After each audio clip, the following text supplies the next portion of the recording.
Capítulo 5. Wilhelm van Astrea. 1. Hablemos del hombre llamado Wilhelm Trias. Wilhelm nació el tercer hijo de la familia Trias, una familia de nobles locales en el reino de Lubúnica. La familia Trias era una antigua histórica familia a la que se le concedieron tierras a lo largo de la frontera más septentrional del reino con el reino sagrado de Gusteco.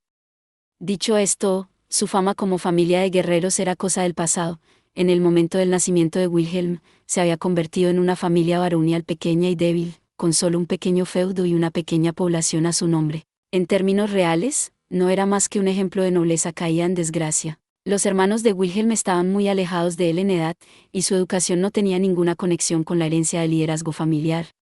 Además, él, carente de la aptitud para el gobierno civil de sus hermanos, se encontró con el manejo de la espada como su único camino hacia el futuro. La espada que decoraba el gran salón de su mansión había sido usada una vez por un grupo de hombres de la familia Trias para ganar fama como guerreros del reino, pero para la actual familia Trias, era simplemente una espada atesorada para ser admirada en una pared. Ni siquiera Wilhelm recordaba que lo provocó, pero cuando sacó de su vaina la atesorada espada, que nunca antes había sacado de su vaina, de la manera en que fue instantáneamente cautivado por la belleza del acero, lo recordó claramente. Antes de que se diera cuenta, había estado llevando la espada de la familia por su cuenta a las montañas de atrás, balanceándola desde la mañana hasta la noche. La primera vez que tocó la espada, tenía 8 años, se acostumbró a la longitud y al peso de la hoja, y cuando sus extremidades crecieron de tal manera que ya no eran incompatibles, Guillermo tenía 14 años, y era el mejor portador de espadas del dominio. ¿Iré a la capital y entraré en el ejército real?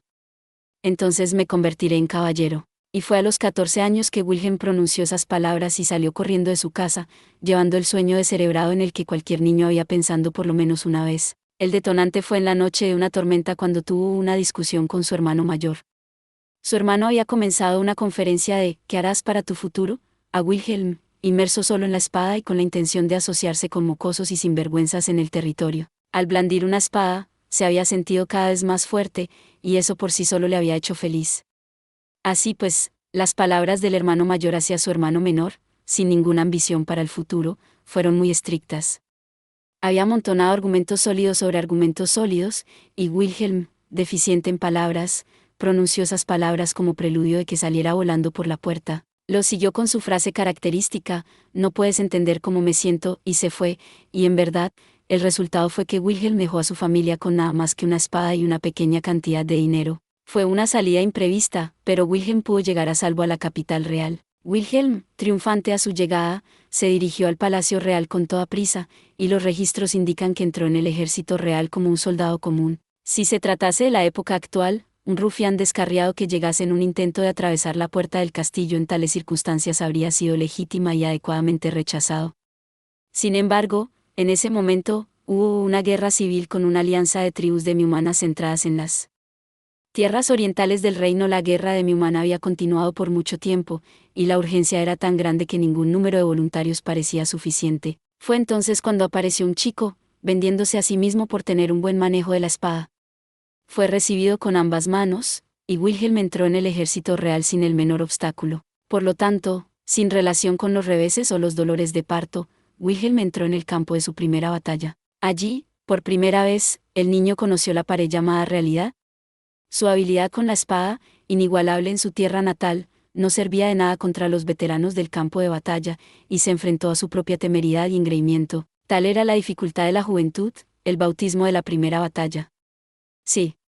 Por derecho, debería haber sido así para cualquiera, pero en realidad, sin haber enfrentado nunca un combate en vivo, la habilidad de Wilhelm con la espada superó fácilmente a 15 jóvenes normales juntos. ¿Qué? No eran tan duros como pensaba. En su primera batalla, el niño soldado había construido una montaña de cadáveres demi-humanos, y desde lo alto de ese montículo, empujó su espada contra sus atacantes. Nadie podía contemplarlo y no tener miedo del futuro ensangrentado que le esperaba. La fuerza normal de Wilhelm en la espada se multiplicó durante los días que blandió una espada en su tierra natal. De la mañana a la noche, hasta que su energía se agotó, Wilhelm había vivido moviendo la espada todos los días, de los 8 a los 14 años, 6 años sin pausa. Incluso una vez que había entrado en el ejército real, su estilo de vida de dedicar cada momento libre a la espada no cambió. Dentro de la misma unidad, había quizás 1 o 2 personas que se acercaron a Wilhelm, pero él rechazó sus propuestas, sumergiéndose solo en la espada durante días y meses hasta que el muchacho se convirtió en un hombre inquebrantable por la realidad, Pero insatisfecho consigo mismo, Wilhelm continuó blandiendo una espada en el campo de batalla, incapaz de apagar el sentimiento de tristeza en su interior. Con su espada, rasgando la carne de los demás, bañándose en su sangre y quitándoles la vida a sus oponentes, demostró que era más fuerte, y supo que solo en esos momentos brotaba en él un oscuro gozo. A medida que se difundió el conocimiento de su habilidad con la espada, el nombre del espadachín de origen rural que se negaba a todo ascenso, a caballero o a cualquier otra cosa, se dio a conocer tanto en el ejército real como en la alianza demi-humana con el nombre alternativo de Diablo Espada, un demonio de la espada que corría por el campo de batalla y sonreía solo cuando cortaba a una persona. Era un nombre que se convirtió en sinónimo de miedo y odio, y tanto el amigo como el enemigo se alejaron de él. Sus hazañas estaban más allá de toda cuenta, y sin embargo, no se trataba de ascender a Wilhelm a caballero. No se asociaba con los demás, se dedicaba estrictamente a la espada, arrasaba el campo de batalla sin tener en cuenta a sus aliados, saltaba a la formación enemiga, bailaba mientras hacía florecer flores de sangre. Un hombre así no podría ser digno de un título florido como caballero. En un reino con una larga tradición de caballerosidad, la existencia de Wilhelm era odiada como un intruso a pesar de sus muchos servicios a la nación, y el mismo Wilhelm nunca pensó en cambiar esa circunstancia. No pensaba como un caballero, con su alto orgullo, su consideración por la vida de los demás y su tendencia a pulir la nobleza de sus propias almas. Cuando peleaba, mataba a la gente, hacía correr su sangre y destrozaba sus vidas en pedazos.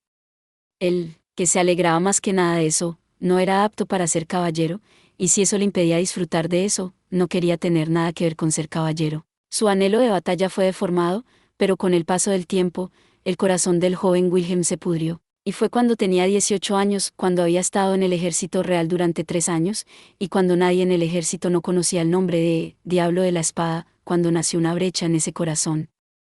Gracias por ver. Si te gustó este contenido, no olvides darle like, compartir y suscribirte para más videos similares. Nos vemos en el próximo video.